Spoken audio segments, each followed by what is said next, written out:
안녕하십니까. 오늘 남북경협 현주소와 나갈 방향에 대해서 주제 발표를 부탁을 하고 생각을 여러 가지 했었습니다. 앞서 통일부에서도 말씀을 정책적인 부분을 말씀을 했지만은 저는 사업하는 사람의 입장에서 실질적으로 체험하고 경험했던 부분들을 위주로 말씀을 드리도록 하겠습니다. 아무래도 우리가 분단 국가이다 보니까 정부의 각 정부의 정책에 따라 가지고서 경제협력의 방향이 틀려지고 있죠.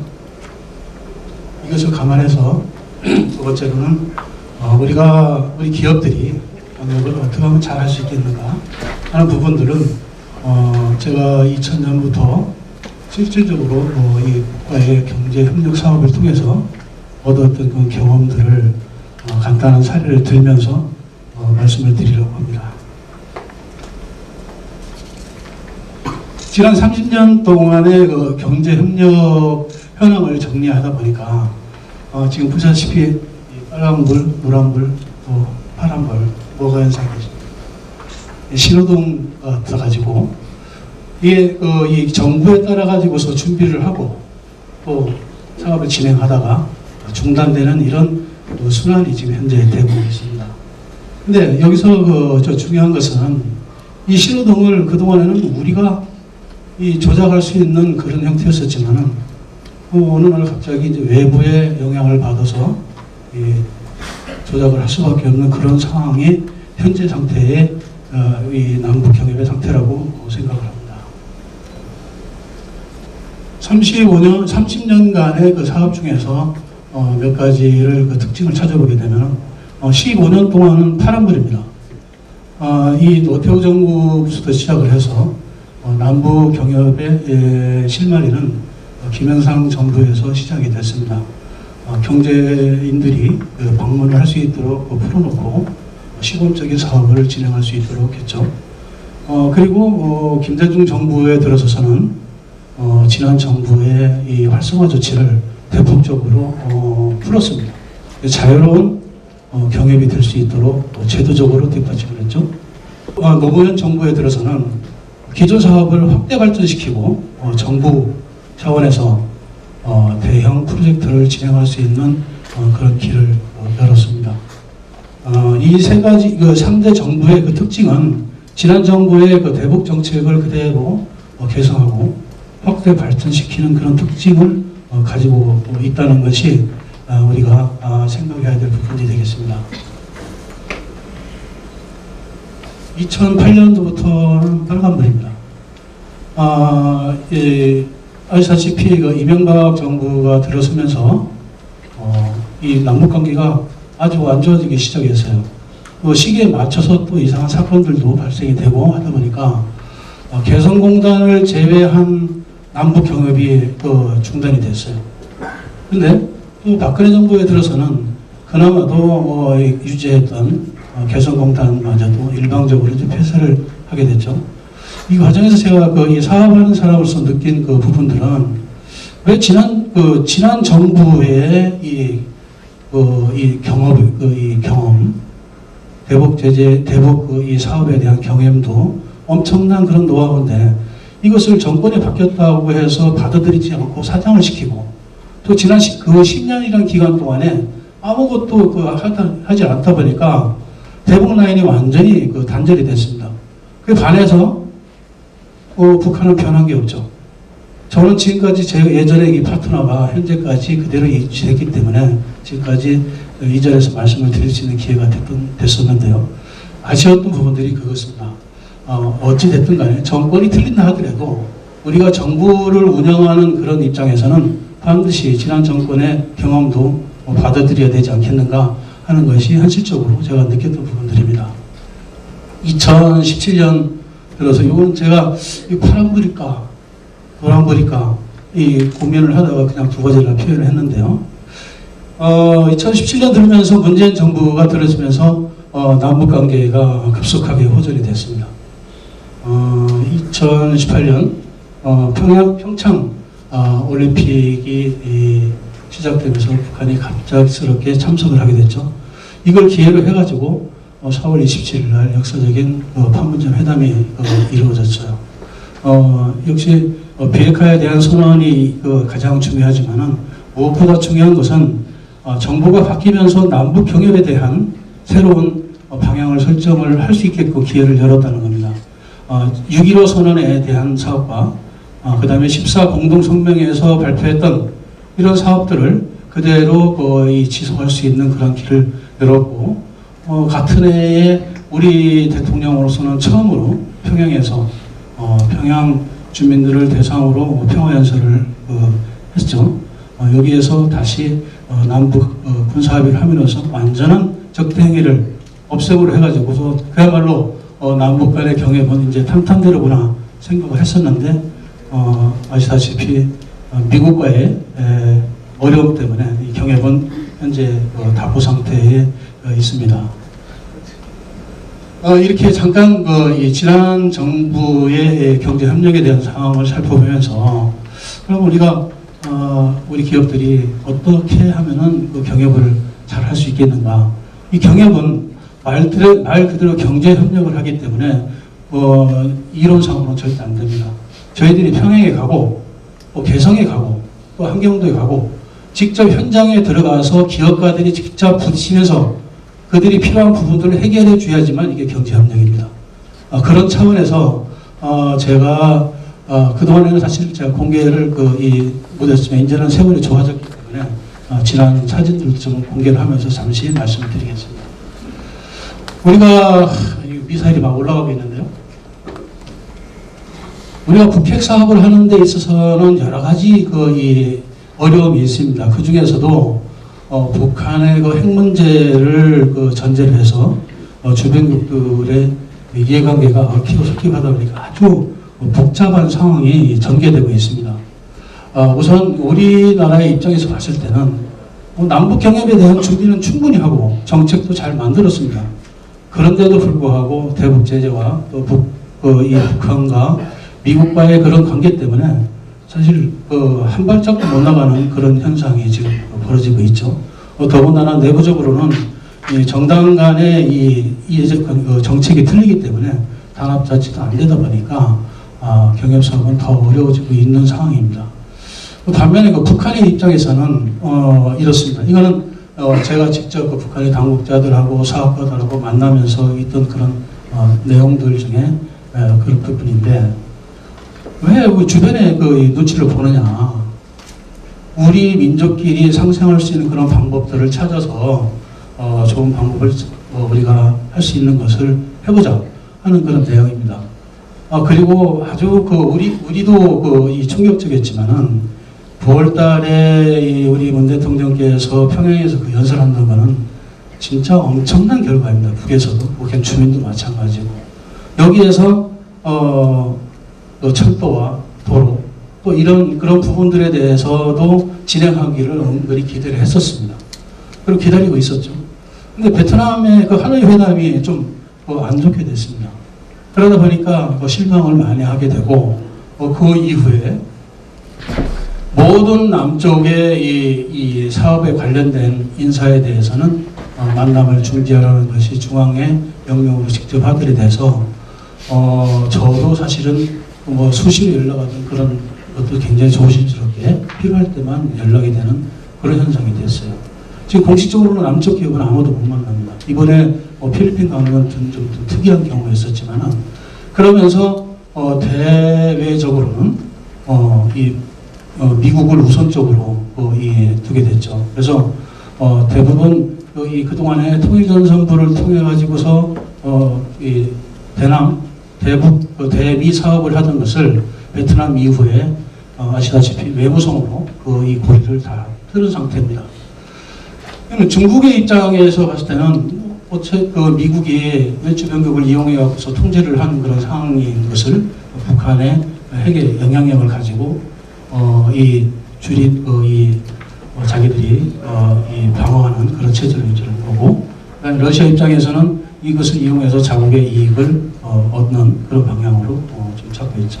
그러나 미국과 일본 결국에는 모두 자국의 경제적인 이익을 위해서 북을 이용하고 있는 상황에서 남과 북이 중간에 껴서 어려움을 겪고 있다고 생각합니다. 경협을 하기 위해서 가장 이 생각엔 크게 두 가지를 생각하고 있는데, 그 첫 번째가 어차피 북한은 대외적으로 개방이 됩니다. 대외적으로 개방이 될 거를 대비를 해가지고 사전에 우리가 준비를 하지 않게 되면 우리한테는 기회가 없습니다.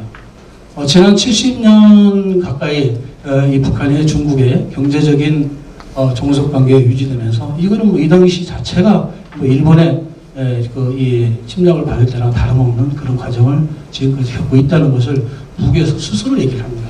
알면서도 당하는 거죠. 그러나 앞으로는 더 우리가 사업을 하기 위해서는 남쪽과 충분한 필요한 사항들을 이 협의해서 사업을 진행하기를 원하고 있습니다. 민간 차원에서 봤을 때는 가장 이 추진력이 풀린 민간 기업이 추진하고 정부에서 뒷받침하는 형태로 하게 되면은 좋은 결과가 있을 거라고 예상이 되고 있습니다. 두 번째로는 서로를 이해를 해야 될 것 같아요.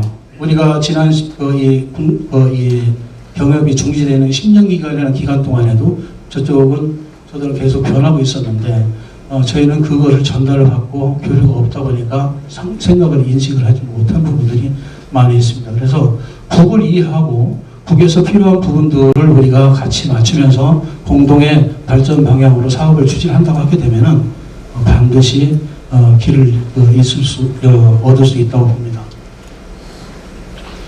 대표적으로 얘기 보게 되면 중국과 우리와의 북한에 대한 접촉 상황을 한번 비교를 간단하게 해봤습니다. 중국은 북한하고 좀 고속도로라고 표현을 했는데요. 북한은 이 중국에다가 기업 대표부하고 기관 정부 대표부를 놓기 때문에 중국 기업들은 편안하게 만날 수가 있습니다. 또 협의가 잘 되게 되면은 중국 기업들은 북한에 가는 것도 편안합니다. 또 현장에 가서 눈으로 보고 투자를 최종 결정할 수 있는 그런 입장이죠. 그리고 북한 이 미국과의 관계도 거의 영향이 없습니다. 반면에 저희는 아다시피 남과 북이 이 사업을 위해서 경협을 위해서는 전문기관을 두고 있습니다. 사회번화 사업을 위해서는 민족화해협의회, 그다음에 경제협력을 위해서는 민족경제협력연합회라는 기관을 두고, 그다음에 이 한국에서는 이 통일부를 두고 이것을 관장할 수도 있고 했죠. 이 기관을 통해서 저희들이 사업을 하고 또 승인을 하고 사업을 진행을 하다 보니까 실질적으로 사업 진행에는 어려움이 있고, 그다음에 북미 관계에 결정적으로 영향을 받기 때문에 국내 기업들이 진출하는 것은 굉장히 어려운 상황입니다. 그러면 북해 이 부분은 이제 사업을 하는 분들이 기본적으로 좀 알았으면 좋겠다는 생각이고, 또 이건 정책을 하신 분들도 이제 다 아시는 내용이지만은 북에는 대남기구, 이 대남 사업을 전담하는 기구가 이렇게 있습니다. 표와 같은데 총괄부서가 통일전선부가 있고, 그 밑에 조선아시아태평양평화위원회가 있습니다. 정책을 담당하는 기구로서 각 사업에 대한 남측과의 사업이 연계가 되면은 이 민화협과 민경련에다가 배갑을 하고요.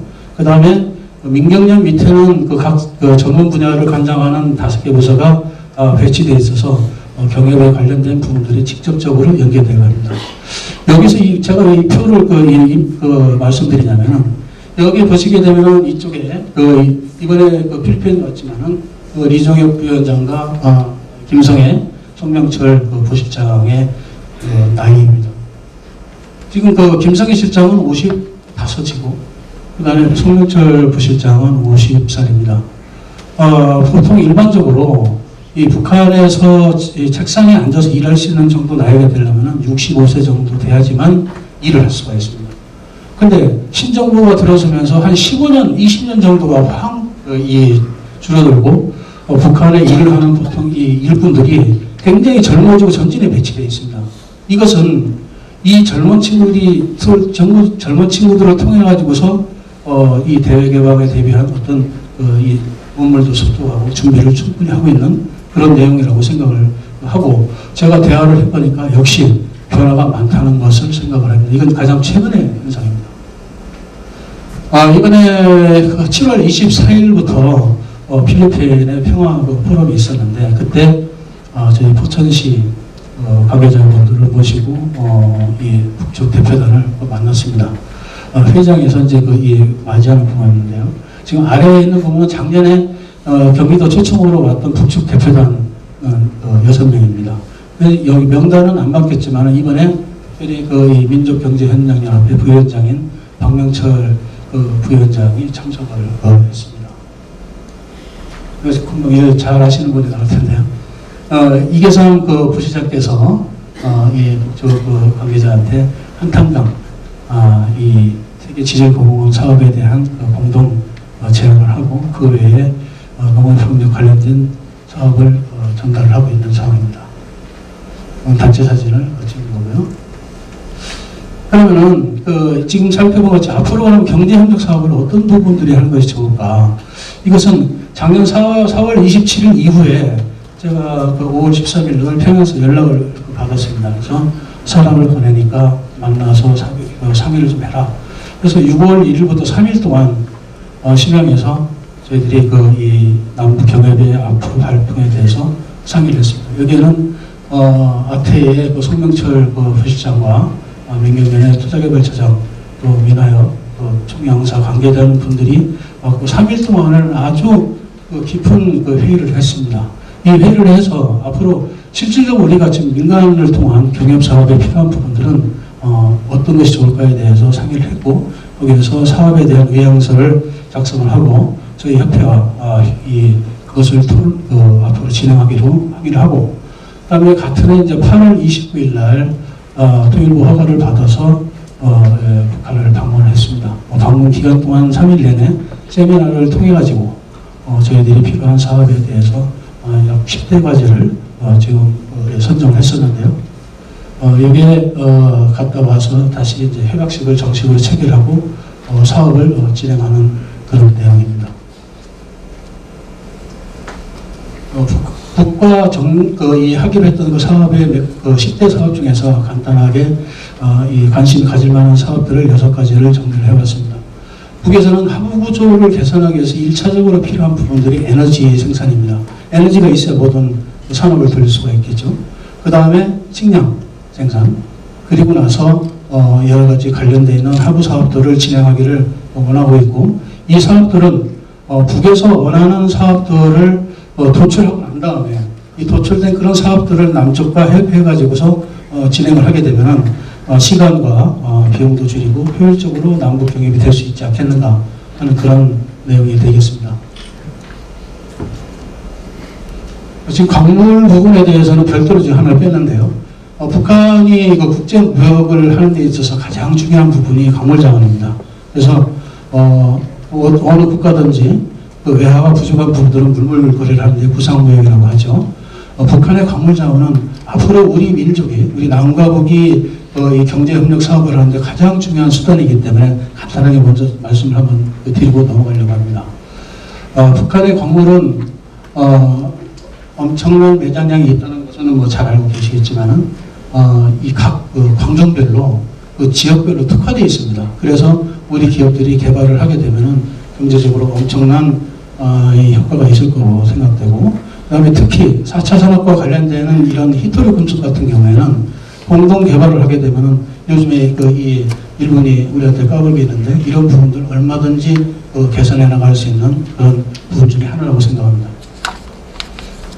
이거는 제가 직접 진행한 부분들인데요. 아까 말씀드린 대로 그동안에는 이제 공개를 안 했었지만은 이거 2005년도에 제가 북에서 개발하고 있는 광산물들을 활용하기 위해서 국내산 무게어차를 부산항에서 나진항으로 그런 다음에 다시 지금 이 운송하는 그런 내용을 보여드리겠습니다.